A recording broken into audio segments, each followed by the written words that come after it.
കോഴിക്കോട് മുക്കം നഗരസഭയിൽ ഇത്തവണ UDF welfare party സഖ്യമില്ല. നഗരസഭയിലെ 5 ഡിവിഷനുകളിൽ വെൽഫെയർ പാർട്ടി സ്ഥാനാർത്ഥികളെ പ്രഖ്യാപിച്ചു. നഗരസഭയിൽ 10 ഡിവിഷനുകളിൽ വെൽഫെയർ പാർട്ടി ഇത്തവണ മത്സരിക്കും.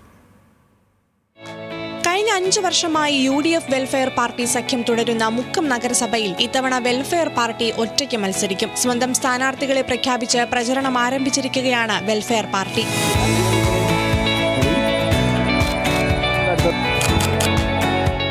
ഡിവിഷനുകളിലേക്കുള്ള സ്ഥാനാർത്ഥികളെയാണ് പ്രഖ്യാപിച്ചത്. 2020 UDFന്റെ ഭാഗമായി വെൽഫെയർ പാർട്ടി 4 ഡിവിഷനുകളിൽ മത്സരിക്കുകയും 3 ഡിവിഷനുകളിൽ വിജയിക്കുകയും ചെയ്തിരുന്നു. എന്നാൽ ഇത്തവണ 2 സീറ്റ് മാത്രമേ നൽകാനാകൂ എന്ന് UDF നേതൃത്വം അറിയിക്കുകയായിരുന്നു. ചർച്ച പരാജയപ്പെട്ടതോടെ സ്വന്തം സ്ഥാനാർത്ഥികളെ കളത്തിലിറക്കിയിരിക്കുകയാണ് വെൽഫെയർ പാർട്ടി.